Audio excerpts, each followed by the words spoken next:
Después de 2 años, finalmente leí la nota de suicidio de mi papá. Realmente debería haberlo hecho antes. Tomé una respiración profunda para detener el ligero temblor en mi mano, susurrando mi afirmación en la exhalación: estoy listo para esto, estoy listo, antes de sacar el papel de cuaderno con líneas azules de su sobre. Finalmente estaba listo para leer la nota de suicidio de mi papá. Me tomó casi 2 años llegar a este punto de aceptación y preparación. Hace 2 años, era conocida como una chica brillante y enérgica que estaba lista para conquistar el mundo. Habiendo terminado la escuela secundaria como la número 1 de la clase, estaba siguiendo los pasos de mi padre y recibí una beca completa para su alma mater, donde también competiría a nivel nacional en el equipo de atletismo femenino. Todo esto fue posible gracias al apoyo de mi persona favorita en el mundo, mi papá. Al crecer, desde que puedo recordar, solo éramos papá y yo. Me había dicho que mi madre había cedido a sus adicciones a las drogas y se había marchado cuando yo era todavía un bebé. Siempre me dijo que me parezco a ella, lo cual puedo verificar por las fotos que me mostró. Dicho esto, nunca pudo encontrarla, nadie sabe si está viva. Mi papá no dudó en ser el papá perfecto, a pesar de perder a mi madre. Tú y yo, somos un equipo, siempre me decía, juntos, no hay nada que no podamos manejar. Y eso era cierto. Todos los días, me llevaba a la escuela y se dirigía directamente al trabajo, solo para volver a casa y llevarme a todas mis actividades extracurriculares, y aún tener tiempo para ayudarme a hacer mi tarea y estudiar. Está bien, a veces me obligaba a hacer mi tarea, pero siempre la hacía antes de acostarme.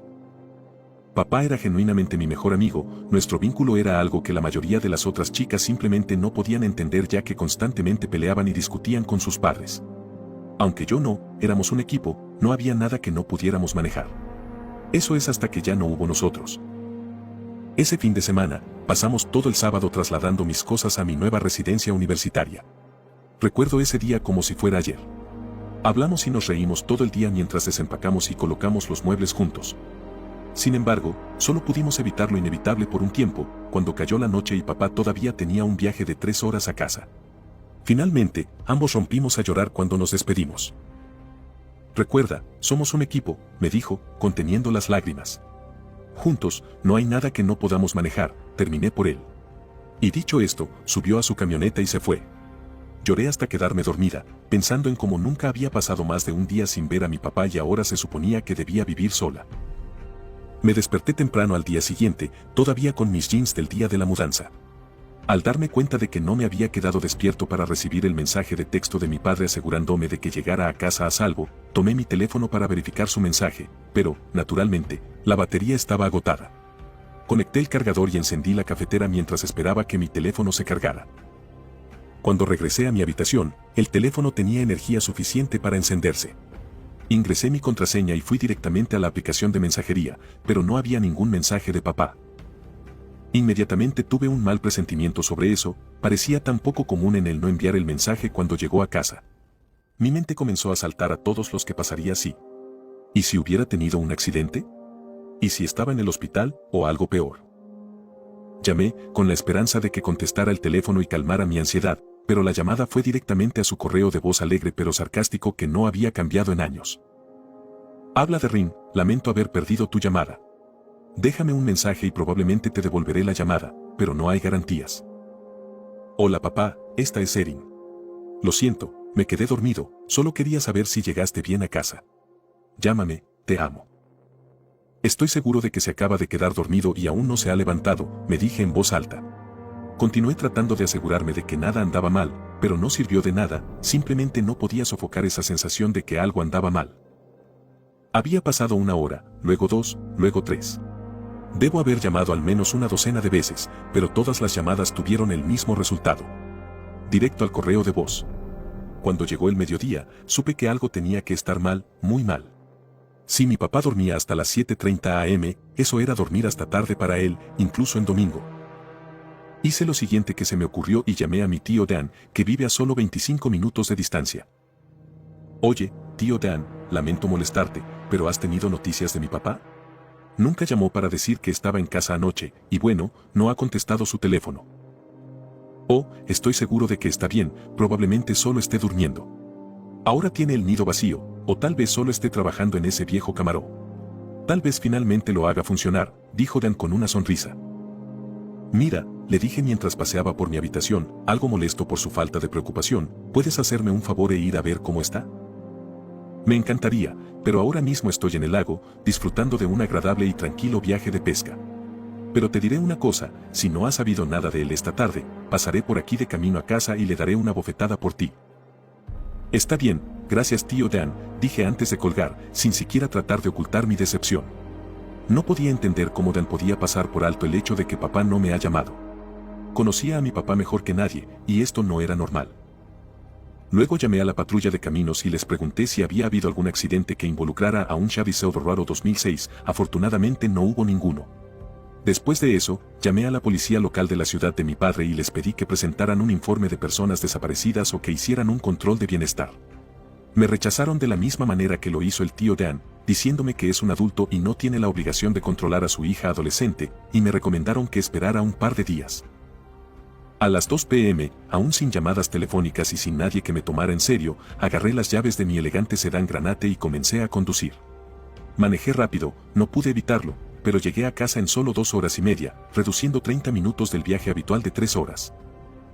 Sentí que mi corazón se aceleró y golpeó un poco más fuerte mientras entraba en mi vecindario, ansioso por obtener algunas respuestas.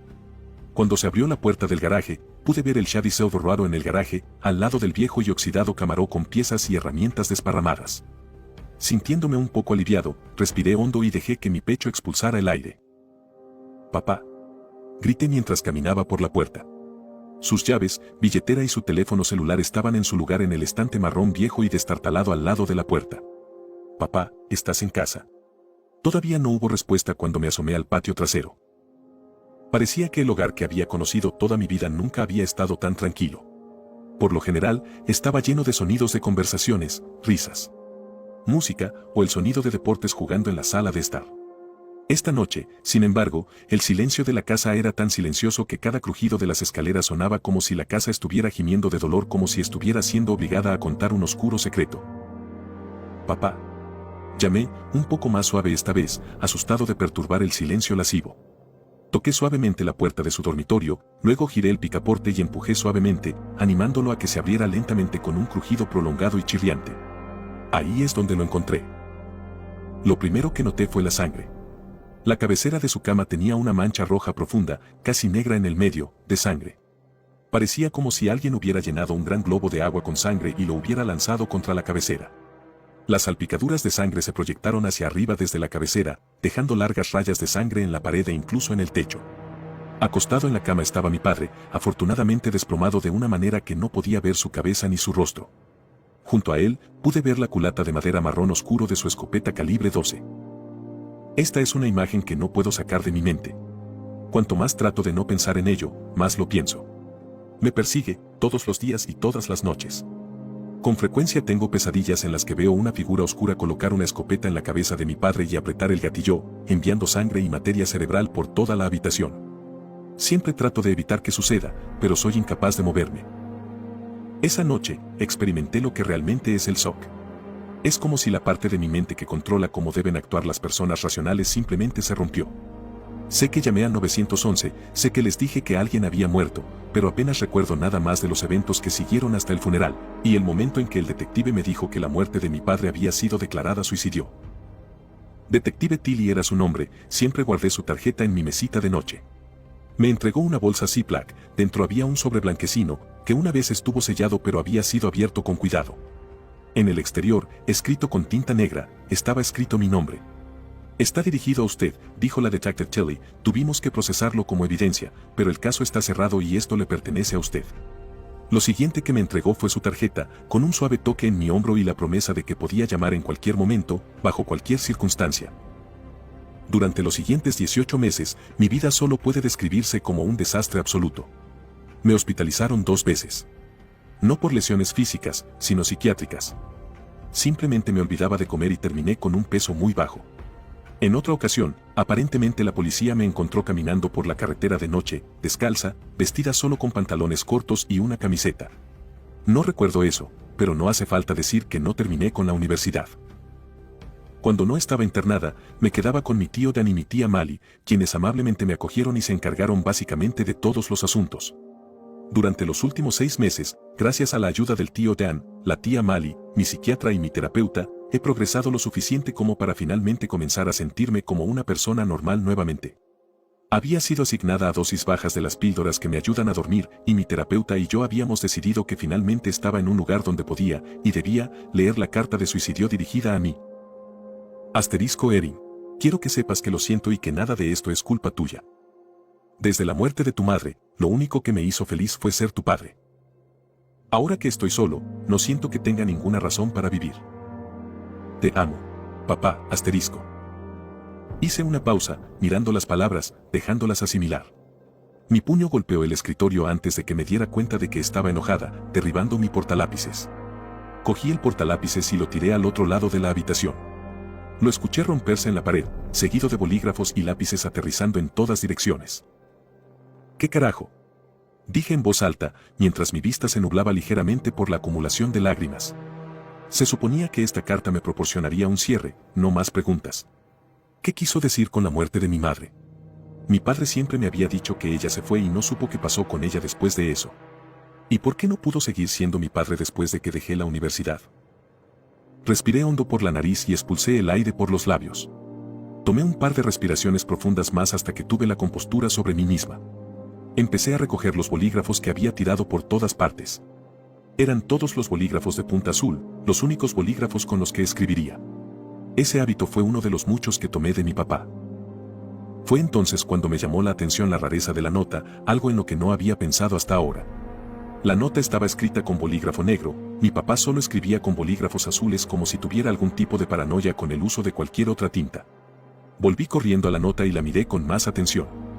La tinta negra del papel no me parecía bien, y no solo el color, sino también las letras. Corrí al armario y saqué la vieja caja de zapatos naranja que contenía todas las tarjetas que mi padre me había dejado. Encima estaba la tarjeta que me había dado junto con mi regalo de graduación. En la parte superior del frente, escrito en tinta azul, estaba mi nombre. Lo coloqué al lado de la nota de suicidio escrita con tinta negra. Era diferente. La letra era parecida, pero diferente.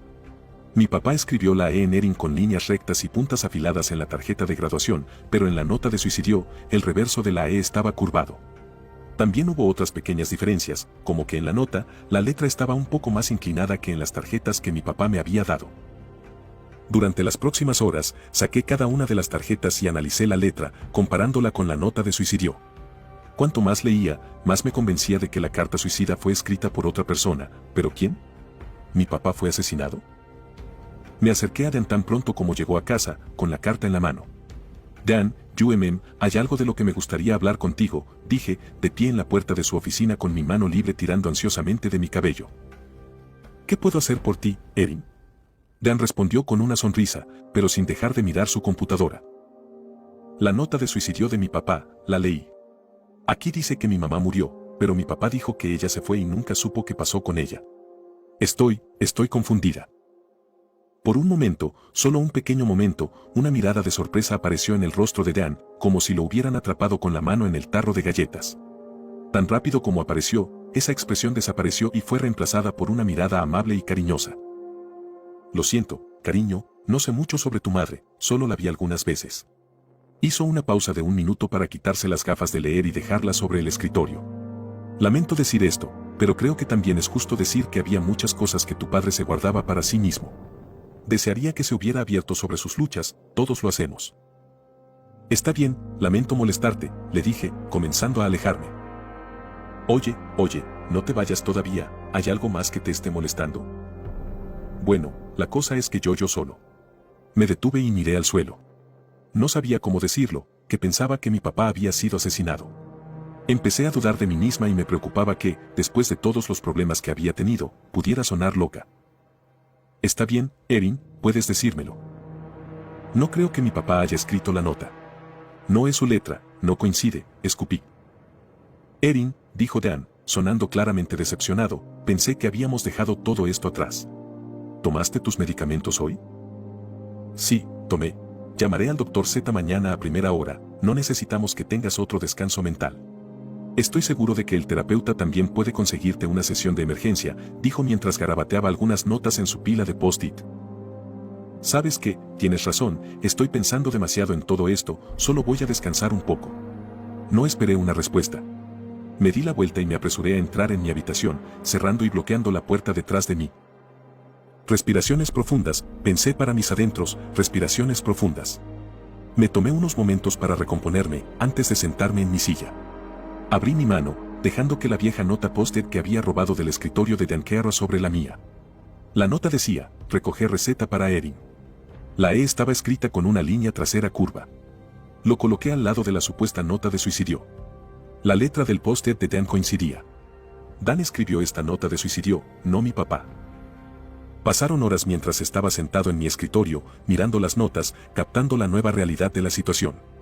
Una docena de pensamientos cruzaron por mi mente sobre lo que podría haber sucedido, qué papel había jugado Dan en la muerte de mi padre. Mali había llamado a mi puerta y trató de persuadirme para que saliera a cenar. Me negué, diciendo que necesitaba descansar un poco. Mi terapeuta también llamó, sin duda había recibido una llamada de Dan. Ignoré su llamada, pensando que Dan estaba tratando de hacerme creer que estaba loca. ¿Qué estás escondiendo, Dan? Me pregunté a mí misma. Eran las 11 p.m. y estaba seguro de que Dan y Mali se habían ido a la cama. Saqué esa vieja tarjeta de presentación que había guardado durante los últimos 2 años. En la parte superior, con letra azul, la tarjeta decía, Tamatha Tilly, detective. Saqué mi teléfono celular y marqué el número, esperando que ella contestara. Al escuchar el tono, no pude evitar pensar en ese día hace 2 años, tratando de llamar a mi padre sin saber que ya estaba muerto, acostado en su cama con los sesos esparcidos por la pared. Este es el Detective Tilly. La voz me sobresaltó, había estado tan perdida en ese horrible recuerdo que me olvidé del presente. Hola, ¿hay alguien ahí?, preguntó la Detective Tilly desde el otro lado de la línea.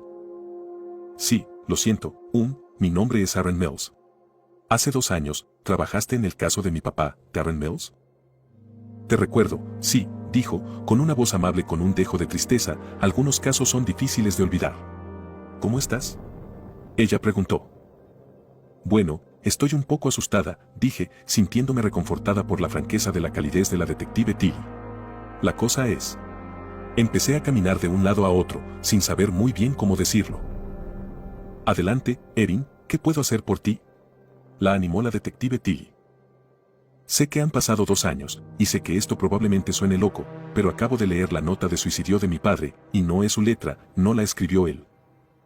Hubo una pausa de silencio al otro lado de la línea. ¿Estás seguro?, preguntó la detective Tilly.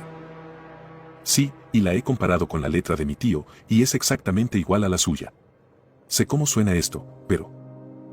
Te creo, dijo la detective Tilly antes de que pudiera terminar. Mira, si tienes razón en esto, tenemos que adelantarnos a la situación ahora. ¿Dónde estás? Puedo ir a buscarte, traer la nota y la muestra de escritura de tu tío, y lo veremos juntos. Se sintió tan bien escucharla decir que me creía. Había pasado tanto tiempo desde que alguien realmente creyó en mí en lugar de tratarme como una especie de idiota. Está bien, vivo en la calle, redactado, besos, le dije, ya tomando algo de ropa de mi armario con mi mano libre, pero probablemente tendré que escabullirme. Esta es la casa de mi tío Dan y cuando dije algo para él sobre la nota, se puso muy raro. Oh, mierda. Erin, tienes que salir de ahí. Ya estoy en camino, manténme en línea, sal de esa casa, camina por la calle, luego comienza a hablarme y te recogeré. Está bien, dije, hablaré contigo en unos minutos, antes de deslizar el teléfono en mi bolsillo, con la detective Tilly todavía en la línea. Silenciosamente agarré una mochila con mi computadora, cargador de teléfono y un juego de ropa adicional junto con una carpeta que contenía la nota de suicidio, muestras de escritura de mi papá y la nota adhesiva de Dan, antes de abrir en silencio la puerta y saliendo. ¿Yendo a algún lugar?